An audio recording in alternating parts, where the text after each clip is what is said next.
Bukan saya kata juga, Al-Imam Ibn Katsir juga. Ini juga boleh memberikan jawapan kepada mereka yang mengatakan hanya ulama-ulama Wahabi ataupun hanya tokoh-tokoh Wahabi, hanya ustaz-ustaz Wahabi sahaja yang sering memperkatakan tentang bid'ah. Maka di sini kita berasa alhamdulillah kerana Al-Imam Ibn Katsir juga termasuk daripada kalangan Wahabi juga kalau macam tu.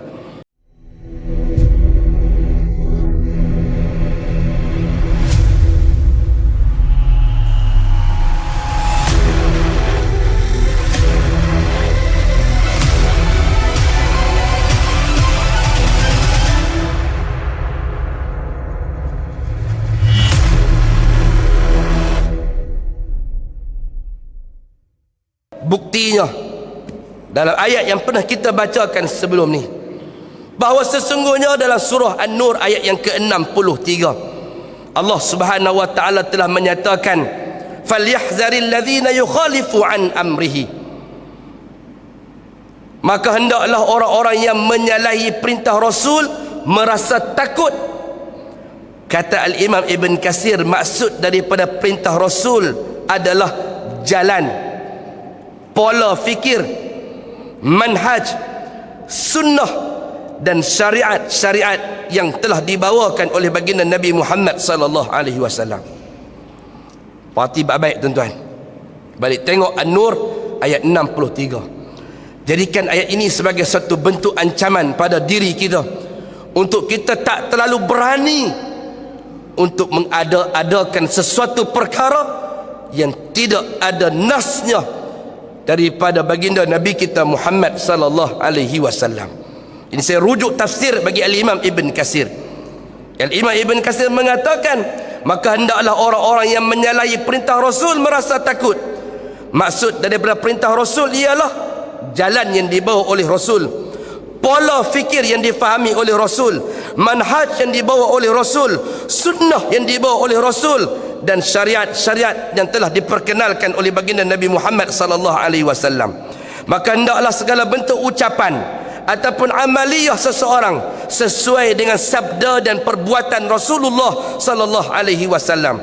Segala ucapan ataupun tindakan yang sesuai dengan perintah Rasul nescaya akan diterima oleh Allah, dan suatu perkara yang tidak didatangkan oleh Rasul pasti akan ditolak oleh Allah Azza wa Jalla.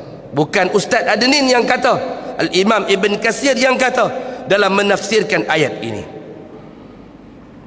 Sedangkan segala bentuk perkataan ataupun tindakan yang menyalahi perintah Rasul nescaya dikembalikan kepada si pelakunya, sesiapapun mereka, siapapun mereka, Ahlul Bait ke, bukan Ahlul Bait ke, Khawarij ke, Syiah ke, kelompok mana pun, bangsawan ke, tak bangsawan ke, siapapun mereka, ada kedudukan, ada pangkat ataupun tidak ada pangkat, siapapun mereka, kata Al-Imam Ibn Katsir, akan dikembalikan kepada si pemiliknya, tidak kira siapapun mereka.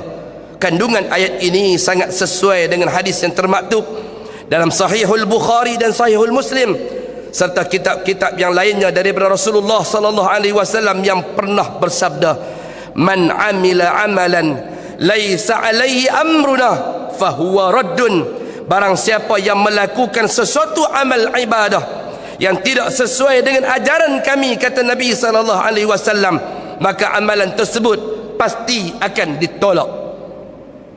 Siapa kata? Nabi kita Muhammad sallallahu alaihi wasallam.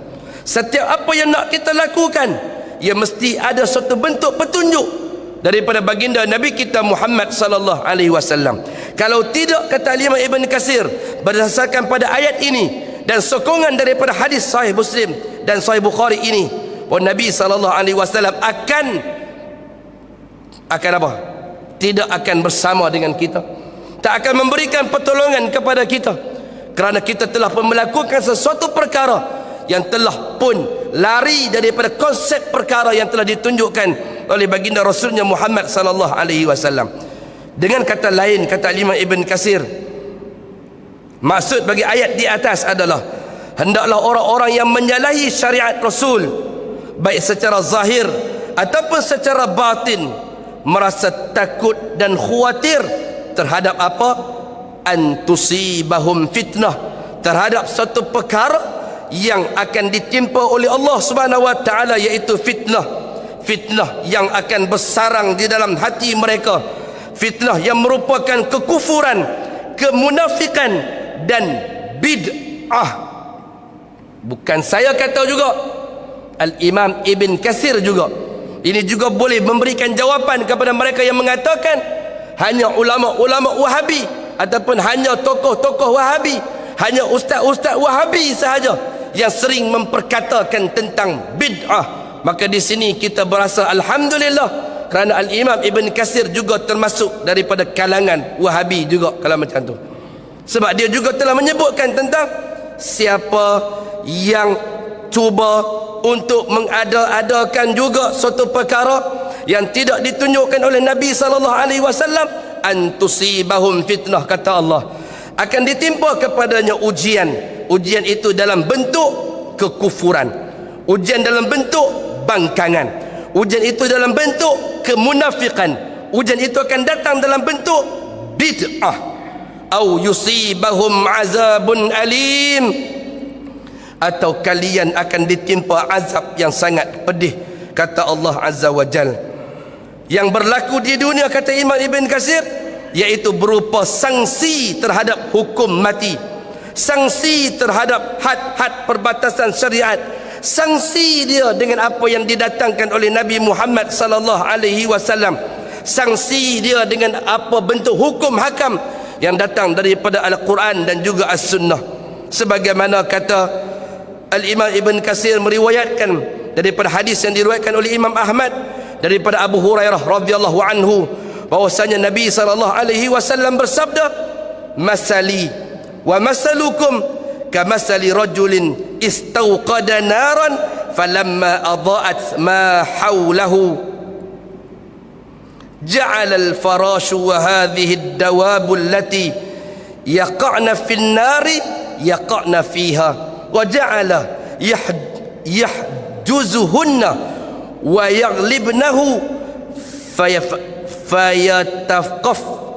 fayataqamhamna fiha qala fazalikum nasali wa masalukum ana akhidhun bihujazikum anin nari halumma alin nar halumma anin nar fataglibuni taqahhamuna fiha. Kata baginda Nabi kita Muhammad sallallahu alaihi wasallam dalam hadis yang sahih yang diriwayatkan oleh Imam Ahmad, perumpamaan aku dengan kalian adalah bagaikan seorang lelaki yang menyalakan api.